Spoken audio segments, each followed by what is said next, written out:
La chaire ParisTech Suez ou pour tous a été créée en 2009 et a pour vocation le renforcement des compétences managériales des dirigeants des services urbains d'eau et d'assainissement dans les pays émergents et dans les pays en développement. Cette formation de directeurs généraux que nous organisons ici à Lyons-la-Forêt est l'un de ces parcours. Sa focale principale, c'est le management stratégique. Pour lancer cette formation originale, AgroParisTech a fait appel à Jacques Bertrand, expert international avec 35 ans d'expérience en tant que dirigeant de service et qui a conçu à notre demande les produits pédagogiques de ces cours et aussi innové dans la création d'un jeu de stratégie.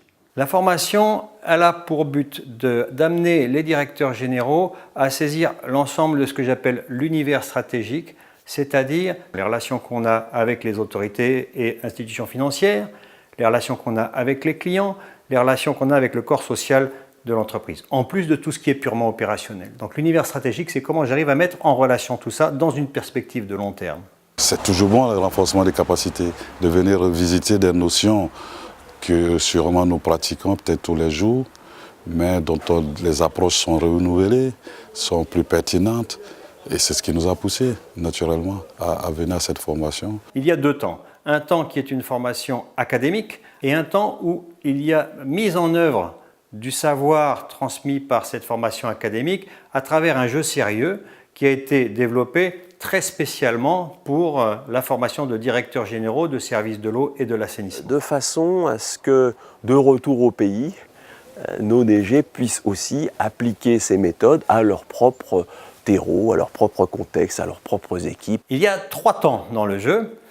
Un temps qui se joue sur un plateau de jeu, où on va visualiser sur une sorte de plan de ville un diagnostic d'une situation initiale. Il y a un deuxième temps qui est un temps de simulation numérique, où il se trouve devant un simulateur, un peu comme un simulateur de vol, où il va entrer tous les paramètres de pilotage qu'il voudrait pour aller vers son plan stratégique. Et puis, il y a un troisième temps qui est un temps de négociation. L'acteur stratège va négocier avec l'autorité, l'autorité avec le peuple, le stratège avec le travailleur, pour se mettre le plus possible d'accord sur ce qui doit être fait, ce qui doit être atteint.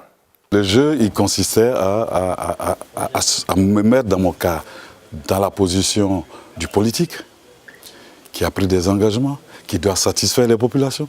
On vient lui poser un problème auquel il doit donner des solutions tout en sachant qu'il a ses moyens limités, mais qu'il a pris ses engagements.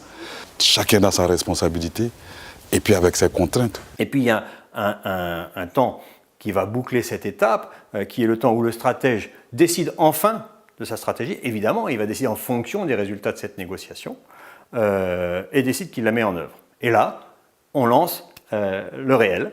L'intention de cette formation, c'est que les directeurs généraux à leur retour, est une capacité plus grande d'aborder la complexité de l'ensemble de l'univers stratégique pour élaborer, expliciter, étudier la faisabilité d'une stratégie et la partager, étant donné que le succès d'une stratégie tient non seulement à ce qu'elle soit bonne, mais aussi qu'elle soit comprise et adoptée par l'ensemble des acteurs, et pas que les acteurs en interne. Il était important pour nous de les mettre dans des conditions de bien-être, de bien réfléchir dans un hôtel haut de gamme qui associe à la fois des moyens en matière de salle de cours, en matière de relaxation. Il faut tirer le chapeau à AgroParisTech. On part d'ici ressourcé, on part d'ici enrichi du partage de connaissances.